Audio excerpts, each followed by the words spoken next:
I just got back from Pakistan where I witnessed the election of a lifetime. Loads of people are talking about this all over the world. What happened and why do you need to know about it? And why am I extremely proud of our brothers and sisters in Pakistan right now? You see, Imran Khan, the former Prime Minister, who was ousted reportedly at the behest of US pressure, has been in jail for several months. Hundreds of legal cases have been put against him. He's been accused of everything from terrorism to treason. Mainstream media anchors and journalists have even been forbidden from uttering his name. People around him, from senior members of his party to even his friends and relatives and their domestic staff even, have complained of being threatened, harassed, imprisoned, and some supporters have even been reportedly disappeared or killed. Those behind this, what people call the establishment, thought that this would dissuade people from voting for his party in the elections. But boy, did that backfire. Regardless of what you think of the guy and his politics, something remarkable happened that I've never heard of or seen before. His political party, PTI, was banned, not allowed to do any campaigning. Their politicians were prevented from even using the party symbol, a cricket bat,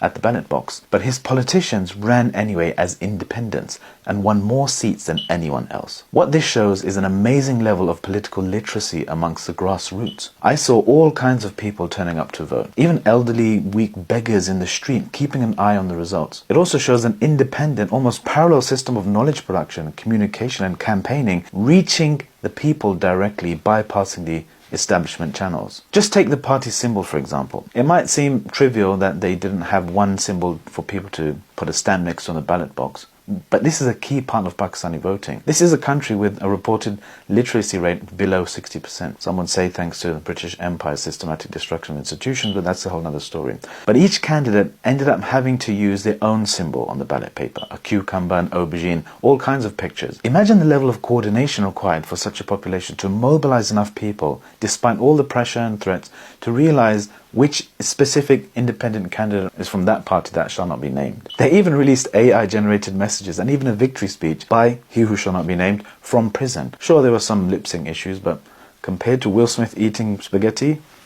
And that's when it got interesting. When it became clear from early results that this was a landslide victory for the independents, everything magically grinded to a halt. The Election Commission's website went down on election night. The results on mainstream media channels slowed down to a trickle. Results slowly started changing. And herein is another reason to be very, very proud of our brothers and sisters on the ground there. You see, the voting at a polling station level is very robust. There are observers from each party watching the vote count closely, and people turn out in droves to surround the polling station in some areas, making it near impossible to cheat. The polling station then issues something called a Form 45 to each candidate, showing the votes for each candidate at that level, at that polling station level. Very good so far, very robust. I was really impressed at the level of interest and diligence that the average person had to make sure that their voice was heard. The problem is there are sometimes a few hundred polling stations per constituency. So there's one returning officer who amalgamates all of the Form 45s from the polling stations, tallies up the numbers, and then issues something called a Form 47, which shows the total number of votes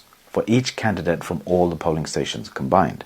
Now, you're probably thinking what I was thinking at the time I learned this. Why would you go to all that trouble to ensure the Form 45s are robust at the polling station level and then hand them all over to one guy amalgamating them all? Isn't that inherently corruptible? To which I was told, welcome to Pakistan. That's how someone can ensure that the right person wins. Allegedly, people at that stage are pressurized by the army, their families allegedly threatened, kidnapped and so on. But now here's the third reason I was proud. The masses made it clear that they were not taking any nonsense anymore. They flooded social media with pictures of Form 45s from polling stations showing how they contradicted the final amalgamated figures. And my personal theory is many of those under pressure to change the results left some breadcrumbs, some clues for people to find out. Apparently saving their own necks by complying with whoever told them to fudge the results, but also making it blindingly obvious that something funny is going on. In other words, they made it literally unbelievable. In some form surfaced online, for example, they just wrote 0 votes next to all the other candidates. As in, people running for the election didn't even vote for themselves.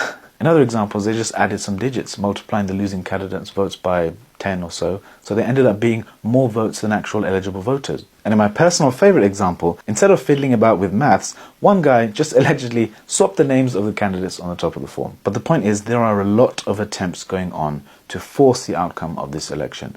And people aren't taking it anymore. Dozens of candidates have launched legal challenges because they have the polling station data, the Form 45s. Seas of people have been staging protests and sit-ins across the country, and this whole debacle has led to a catapulting further of the political interests of the average Joe. People are becoming fearless of the pressure exerted by the establishment. They've taken to social media, circumventing the pressurized TV channels to become too loud to ignore. It reminds me of what Noam Chomsky once said about the level of mind control in Western nations. When people are physically repressed, then they tend to have superior freedom of thought because their thoughts don't really matter.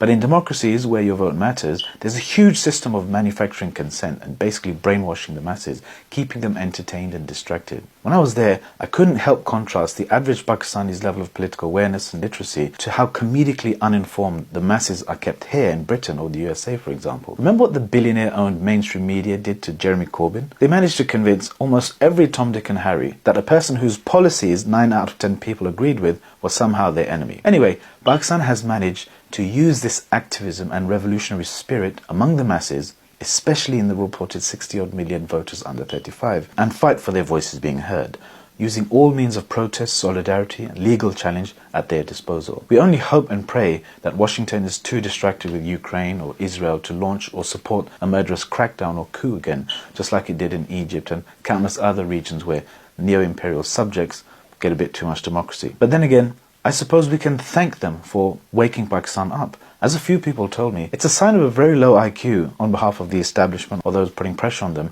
that they didn't just let Imran Khan's popularity naturally fizzle out, as anyone in government naturally gets unpopular because they have to face reality. As I always say, you campaign in poetry but you govern in prose. Instead, by cutting his term short, they turned him into a martyr. And he used his ouster to go on the offensive, not just against Western imperialism and meddling around the world, but the military establishment in Pakistan itself, something probably no one else has successfully ever done. Now, where do Pakistanis go from here? Here's some humble advice I heard and reiterate to our brothers and sisters in Pakistan right now. Number one, continue working on building your people and your institutions. Continue to reform systems and make processes that are more transparent, more Islamic, and naturally thus less prone to corruption. Number two, push your talented and brightest minds to increase their Islamic literacy and Ummahtic thinking at the same time as entering into influential domains like media, politics, law, business, education and so on. Not just sending all your clever clogs to be doctors and engineers and accountants overseas. And number three, don't make political parties the basis of wala and bara, your ultimate allegiance. Different parties competing for your votes are great, but don't let it come between your hearts as brothers in Islam. The bond that you have based on Tawheed is far stronger than any other difference in strategy or political policies. To conclude, look, it's not about Imran Khan. He's just one catalyst. He has good ideas and bad ideas. He has good policies and bad policies. He's made good decisions and some bad ones. It's about nurturing the trend towards strength of the people and independence and freedom from foreign and domestic interference and corruption. It's about pursuing peace and cooperation with neighbors and not perpetuating war and conflict that was baked into the DNA of post-colonial states to keep them distracted and downtrodden and needy. I genuinely believe that inshallah, Allah is preparing the people of Pakistan to take an important global Ummahtic role to provide leadership and a template to the Ummah. There is much wisdom in Allah subhanahu wa ta'ala making this a long process. If they got victory and independence overnight, it would be taken for granted and lost easily. Easy come, easy go. But hard-won victories that come after years and decades of sacrifice, now that is something that is blessed and lasts for generations. That is how you build civilizations. May Allah subhanahu wa ta'ala protect all of the Ummah everywhere and make all parts of this body strong and capable enough to take on its place on the global stage once again. Ameen. To learn more about the wisdoms of Allah delaying victory, click here for a deep dive with Sheikh Dr. Ali Ahmed on the subject.